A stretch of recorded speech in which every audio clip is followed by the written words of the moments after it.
Magandang gabi po. Ako po si Nelson Bert, si Antonio, Tubong Las Piñas. Ako po ay nagtatrabaho sa Texas A&M University bilang Technical Laboratory Coordinator.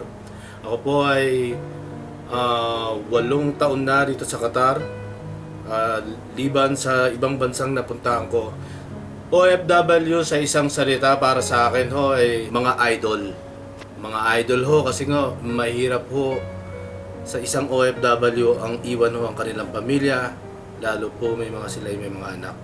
Simple lang po ang pangarap ng isang OFW. Mabago ang buhay ng bawat isa, lalo na sa pamilya. Lalo na kung ikaw ay galing sa isang pamilya na kung saan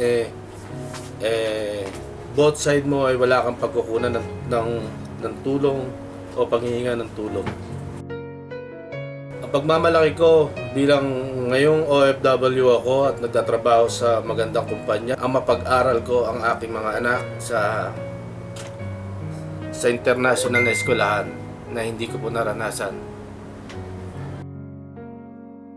Ganoon din po ang madala ang aking pamilya, ang aking buong pamilya sa Qatar. Maraming pagbabago na nangyari sa aking buhay nung mag-invest ako. Naging matalino ako lalo na sa pera. At higit sa lahat, sinisecure ko ang buhay ng mga anak ko. Isa akong OF winner. Kadailanang galing nga po ako sa isang pamilyang wala namang parehas.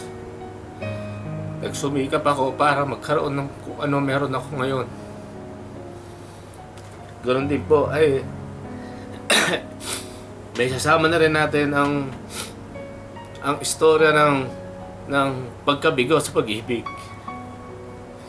na kinadahilanan ko pong maging sandigan ko para ipakita na may pagbabago mangyayari sa buhay ko.